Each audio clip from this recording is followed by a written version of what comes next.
મારી મમ્મીની સહેલી અમારા ઘરે આવી ત્યારે હું તેમને જીવનમાં પહેલી વખત જોઈ રહ્યો હતો. તેમની સાથે તેમનો 25 વર્ષનો જવાન પુત્ર પણ હતો. મમ્મીએ મને સમજાવ્યું કે બેટા, આ મારી બચપનની સહેલી છે અને તેઓ પોતાના બેટાના સહારે જ જીવે છે. અમારા પિતા પણ અકસ્માતમાં ગયા હતા, તેથી મમ્મી મારા સહારે જ જીવતી હતી. હું અને મમ્મીની સહેલીનો પુત્ર મારા રૂમમાં અભ્યાસ કરી રહ્યા હતા. રૂમનો દરવાજો ખુલ્લો હતો. બહાર મમ્મી અને તેમની સહેલી ખુરશીઓ નાખીને બેઠી હતી અને વાતો કરી રહી હતી. તેઓ કહેતી હતી કે જ્યારથી પતિ ગયા છે ત્યારથી તેમને કોઈ સુખ મળતું નથી. મમ્મીએ કહ્યું, કોઈ તેમને ઘાસ પણ નથી નાખતું, કોઈ સુખ નથી મળતું. શું કરવું? જેટલું કિસ્મતમાં છે એટલું જ થશે. મમ્મીની સહેલી ઘણા દિવસ માટે આવી હતી. તેમનો પુત્ર બહાર અભ્યાસ કરતો હતો અને ઉનાળાની રજાઓમાં ઘરે આવ્યો હતો. મમ્મીએ તેમને ખાસ આમંત્રણ આપ્યું હતું. મમ્મીએ તેને મારો પરિચય કરાવ્યો અને મમ્મીએ મારો પરિચય કરાવ્યો અને કહ્યું કે પણ અકસ્માતમાં ગયા છે જેમ તારા. મેં કહ્યું, આછા, તેમના પિતા પણ ખૂબ સારા માણસ હતા જેમ તારા પિતા હતા. આવા પિતા બધાને જોઈએ પણ કુદરતને એ મંજૂર ન હતું. પછી મેં મમ્મીને કહ્યું, મમ્મી, તમે બંને સહેલીઓ વાતો કરો. હું અને મૌસીનો પુત્ર અમારા રૂમમાં જઈને અભ્યાસ કરીએ. મમ્મીએ કહ્યું, ઠીક છે, તમે બંને જઈને વાંચો. અમે રૂમમાં ગયા. ત્યાં મેં, યાર, તારી મમ્મી વિધવા જેવી લાગતી નથી. આજકાલ આવી છોકરીઓ પણ નથી મળતી. તારી મમ્મી તો ખરેખર ખૂબ ગોલમટોલ અને સુંદર છે. આજકાલ આવી છોકરીઓ પણ નથી મળતી.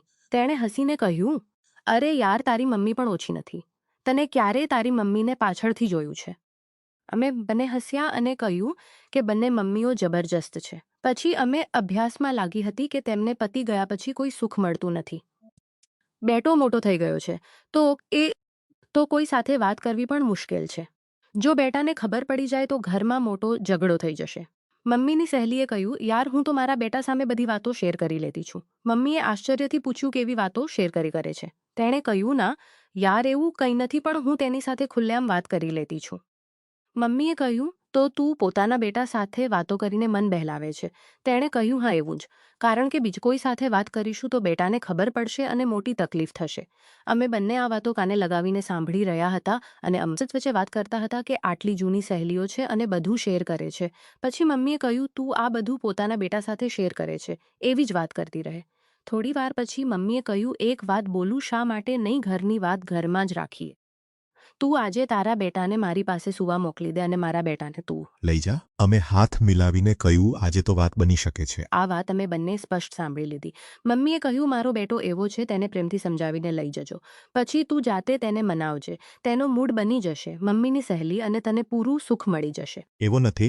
જો તું, તેની સહેલીએ કહ્યું, મારો બેટો પહેરી લેશ તો તે પોતે જ તારા પર આકર્ષિત થઈ જશે. મમ્મીએ કહ્યું, શું તું પોતાના બેટા સામે અડધા કપડાં પહેરે છે?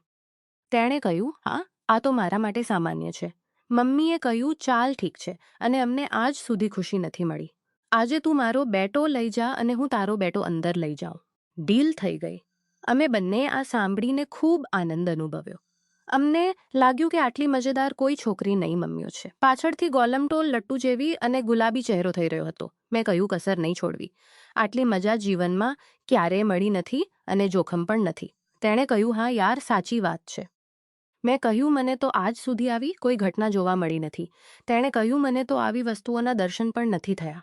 ફક્ત મમ્મી સાથે વાતો થતી. સાંજે ખાણા વખતે મમ્મીએ, બેટા, આજે તારી મૌસી સાથે સુવા જા. તેનો પુત્ર મારી પાસે સૂશે. અમે જોવા માંગીએ છીએ કે બેટો પોતાની મૌસી સાથે કેટલો પ્રેમ કરે છે. અમે જાણતા હતા. અમે કહ્યું, ઠીક છે.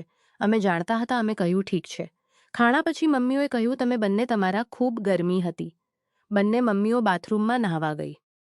મમ્મીએ પાતળી નવી મેક્સી પહેરી, જેમાંથી અંદરનું સાફ દેખાતું હતું. અમે રૂમમાં હતા. નહાઈને પાણીના ટપકા શરીર પર હતા. મૌસી મારા રૂમમાં આવી. મેં ગ્રીન લાઇટ ચાલુ કરી રાખી હતી. તેમનું શરીર ગ્રીન લાઇટમાં એવું ચમકતું હતું જેમ કોલસાની ખાણમાં હીરો ચમકે. તેઓ મારા પલંગ પર આવી બેઠા. મેં કહ્યું, મૌસીજી, આ શું કપડાં પહેરીને આવ્યા? નહાવા પછી હલકા કપડાં પહેરીને આવ્યા. તેઓએ કહ્યું, બેટા, ખૂબ ગરમી છે, કે તેમનો મૂડ ખરેખર ચાલુ છે.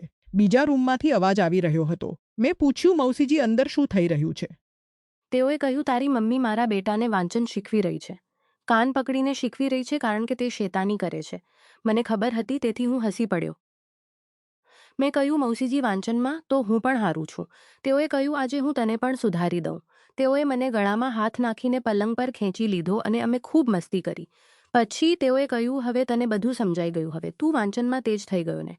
મેં કહ્યું, હા મૌસીજી, હવે હું ખૂબ તેજ થઈ ગયો છું. સવારે 8 વાગે અમે રૂમમાંથી નીકળ્યા અને બાથરૂમમાં નહાવા ગયા. નહાતા વખતે મેં પૂછ્યું, ભાઈ તારી રાત કેવી રહી, કેવું કામ થયું? તેણે કહ્યું, યાર ખૂબ સારી રહી, બહુ મસ્તી આવી.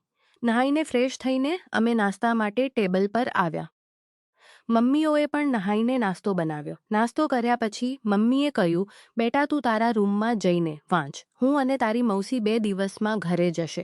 જેમ કાલે હતું તેમ મમ્મીઓએ રૂમની આગળ ખુરશીઓ નાખી હતી. જેમ કાલે હતું તેમ મમ્મીઓએ રૂમ અમે સાંભળી શકીએ.